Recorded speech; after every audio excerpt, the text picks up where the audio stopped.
This is Dave Pablon, Assistant Professor of Graphic Design at Dominican University. Thank you to the UCDA Design Education Summit for allowing me to present Bringing Peace Circles to Design Practices. This presentation explores the use of peace circles in the academic environment, specifically the graphic design/art studio, to create greater student engagement by challenging the hierarchical nature of the classroom, thus producing new outlets of communication. A peace circle is a restorative justice model that can be used to address conflict holistically with the aim of finding resolve. Designers know from professional practice, intuitive understanding, and qualitative and quantitative research that there are strategies that are foundational when creating spaces meant to have positive impact on how we think, feel, and see. Incorporating the peace circle process into the designer's repertoire of space development can elevate that understanding. Examples of circle practice from peer institutions, nonprofit sectors, community-based arts organizations, and cross-disciplinary departments from my institution will be referenced in this presentation, but the majority of the paper focuses on the senior seminar course conducted in the fall of 2019.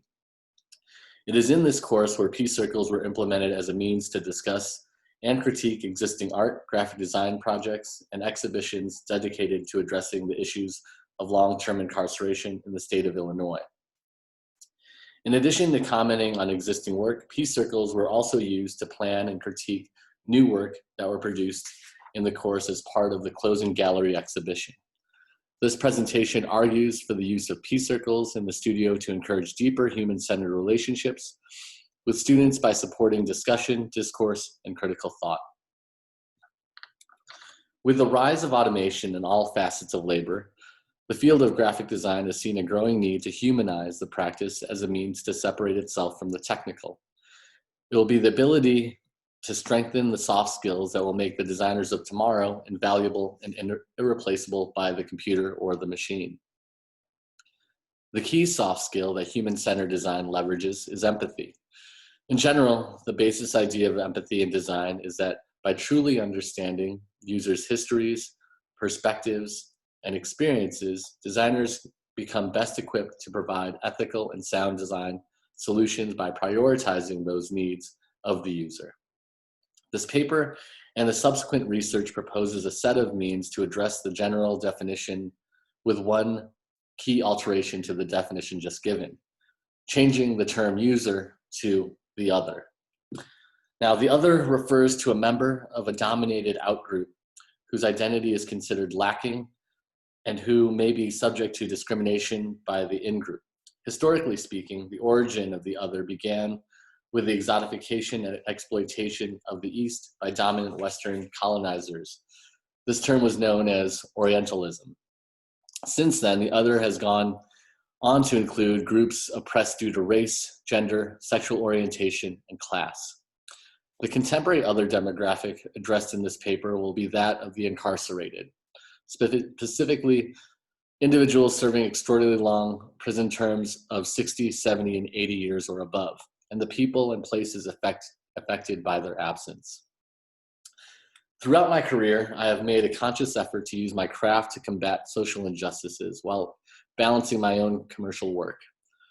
This particular work either involved me being hired as a designer by organizations, nonprofits, cultural institutions, or academics specializing in specific social justice arenas, or by participating in community-based art projects as either an instructor, facilitator, or a contributing artist or designer. Both instances were the case in terms of my relationship with Illinois-based organization Prison and Neighborhood Arts Project. PNAP is a visual arts and humanities project that connects teaching artists and scholars to men at Stateville Maximum Security Prison located in Crest Hill, Illinois, through classes, workshops, and guest lectures. My working relationship with PNAP began as a rebrand project for the organization, which then led to a refresh of their web presence and then concluded with a few print publications. Building that initial trust led to more involvement in the organization as a contributing artist, but also as a facilitator with the long-term print portfolio. as one of the 15 Chicago area artists invited to create risograph prints in response to assigned essays from the book, The Long Term, Resisting Life Sentences, Working for Our Freedom. I was given a chapter dedicated to the Austin neighborhood located on Chicago's west side, entitled Concentrating Punishment, Long-Term Consequences for Disadvantaged Places. This is a chapter that was also taken from the book, The War on Neighborhoods, written by Daniel Cooper and Dr. Ryan Hullen. The chapter puts in perspective the contrast in regards to discrimination and disparity of arrests from the West Side, particularly Austin, in comparison to its neighboring suburbs, such as Oak Park, which I happen to be born and raised and currently reside in. Alongside contributing to the series, I also designed the portfolio of the 15 pieces, the covers, the sleeves, and the insert, and contributed to the print production with a research grant provided by my institution, and by working with printer Matt Davis of Perfectly Acceptable. The portfolio eventually became a part of a larger show under the same name, the Long-Term Exhibition, which sought to make visible how punitive policies and incarceration negatively shape communities, families, and ultimately life chances. Working closely with Dominican University's gallery director, Karen Azania, we jumped on the opportunity to bring the exhibition to campus in the fall of 2019. Hosting the exhibit in the O'Connor Gallery space and having it on campus set the foundation for this paper's research, but more importantly led to the development of the course that accompanied the show, which put theories of restorative justice into action in the classroom and in the making spaces. In Preface, knowing that the exhibition was coming to campus at the beginning of the new year, I proposed and was granted to lead a section of the university's Liberal Art and Sciences Senior Seminar through LAS 420, Searching for the Good Life Through the Long Term. This course also had this distinction of being tagged as part of the Vocation Across Academy initiative. The work of this initiative was aimed to add a creative element of theological reflection to the existing seminar model by incorporating the Peace Circle process. 420 was an ambitious course that covered a wide spectrum of creative art mediums to give students an understanding to the subject of long-term sentencing and the impact the current criminal justice system has on people and their communities. We tried to tackle this very complex subject matter by leveraging the content of the exhibition. And so to give you an understanding of what the exhibition had to offer, here are a few slides from the opening iteration held at the University of Chicago. There was animation that was produced by visiting artists and those incarcerated alike, where they would trade drawings and then take it outside of the prison to make the moving image.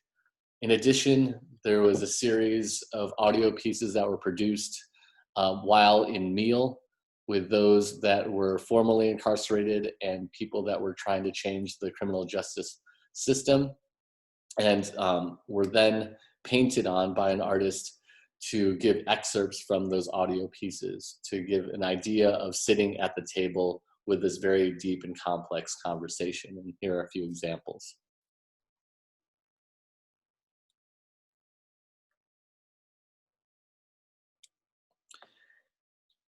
Another part of the exhibit that I thought was very powerful were the survival kits.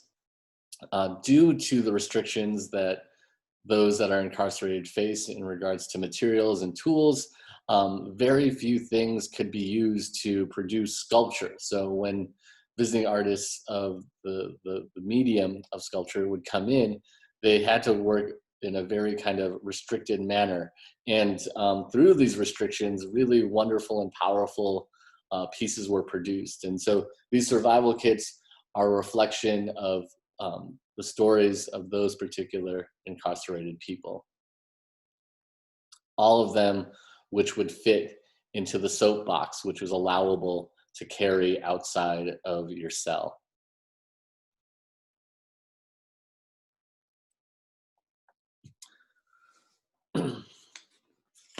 In addition to the content of the exhibition, the seminar class would also use the programmatic offerings, i.e. visiting artist lectures, performances, workshops, and screenings, long-form peace circles, and the university's senior seminar main text, Aristotle's The Nicomachean Ethics, as multiple lenses for students to engage and grapple with the idea of the good life. In turn, students were then asked to create dialogue, writings, and their own visual responses via risograph printing, and a final set of exhibition-specific projects based on their exposure to the topic.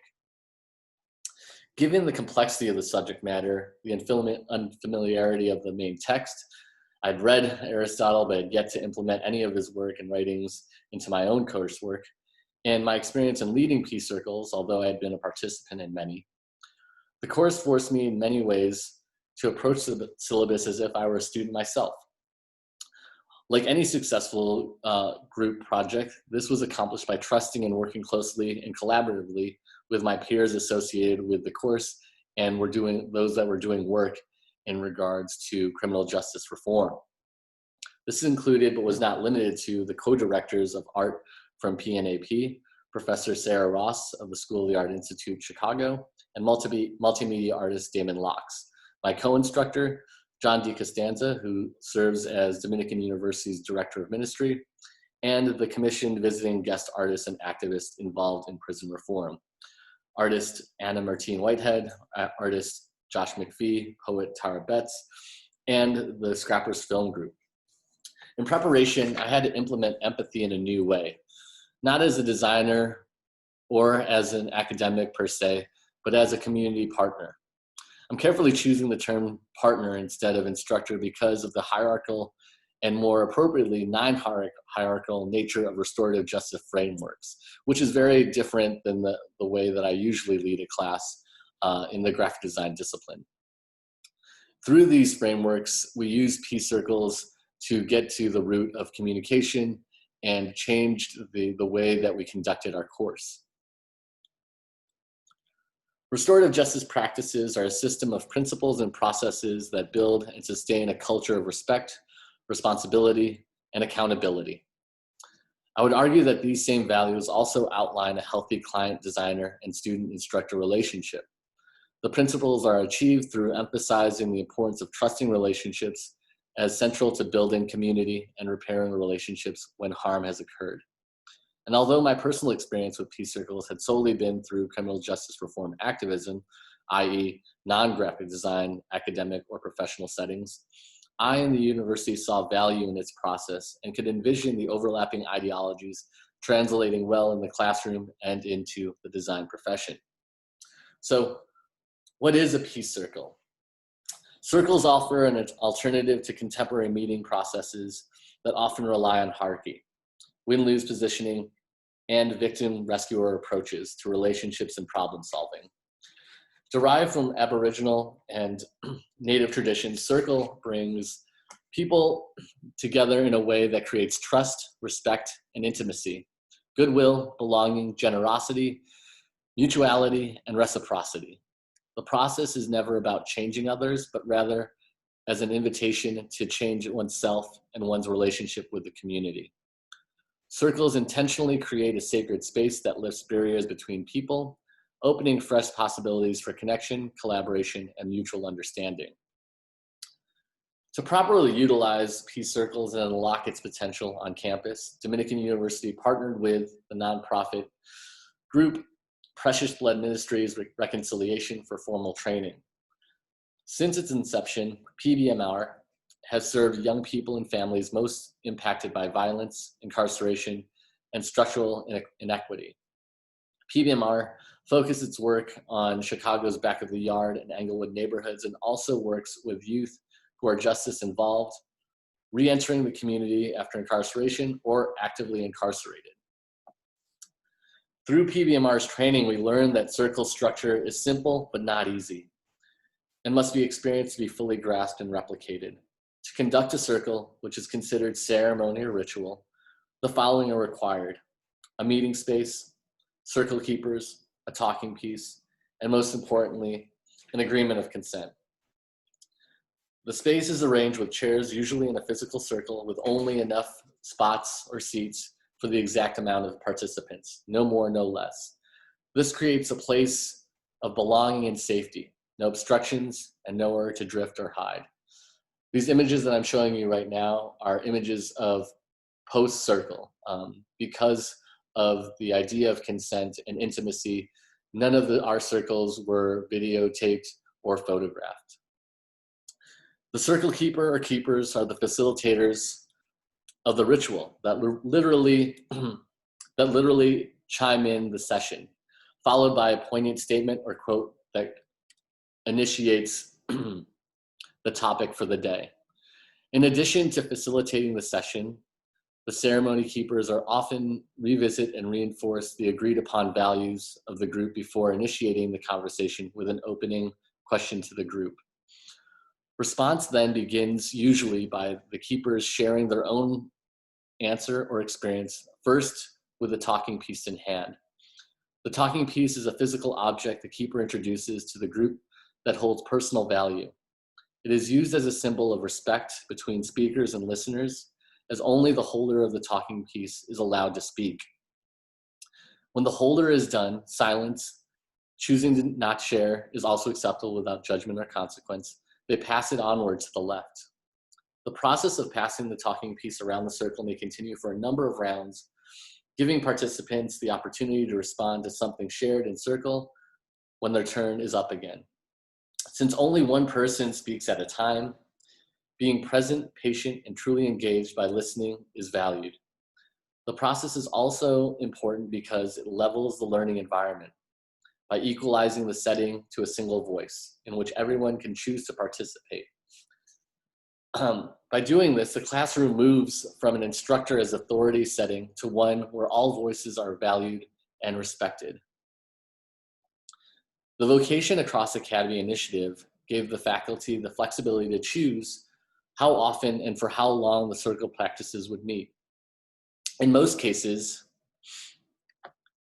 VAA courses would dedicate the circle practice for 1 or 2 class meetings, approximately 75 minutes per week, to reflect on readings and content covered during assignments. However, to accommodate schedules of visiting artists, field trips, and screenings, I chose to offer the class as a 1 night a week session that would meet for 3 hours.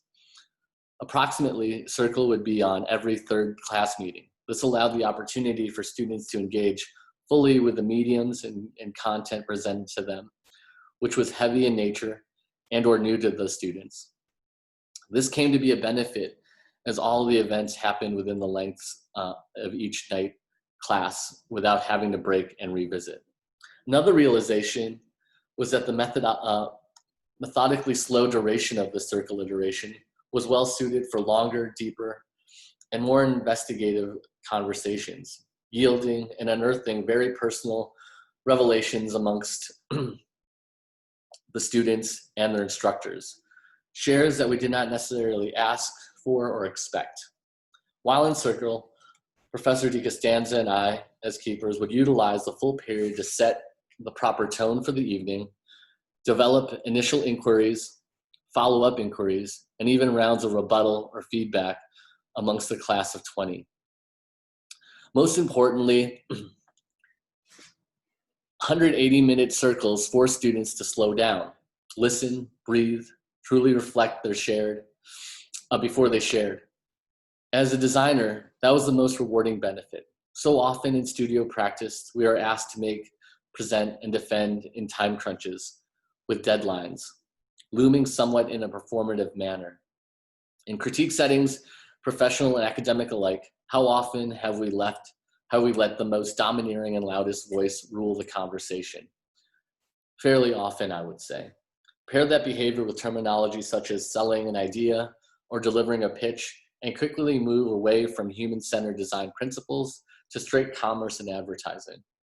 And although I do not see the dog and pony show going away from the field of graphic design overnight, I'm far more personally conscious of falling prey to it when discussing work. The circle practice helped me come to the realization that as you rush to perform as a designer, you become susceptible to sacrificing your sincerity and your own empathy. In addition to creating a safe space for dialogue of heavy topics, things brought up such as violence, incarceration, forgiveness, racial and class bias, and Aristotle's own Nicomachean ethics, which entailed great trust and stronger bonds amongst all participants in the course. Circle practice also became an experimental pedagogical tool of graphic design instruction. Throughout the semester, we witnessed the students become more versed in the content of the exhibition and thus more comfortable in sharing their opinions, questions, and ideas about long-term sentencing via circle practice. Leveraging that comfort and familiarity, we decided to experiment using the process as a means to share and give feedback on the course final, a series of self-authored art and design projects that would be premiered at the exhibition closing.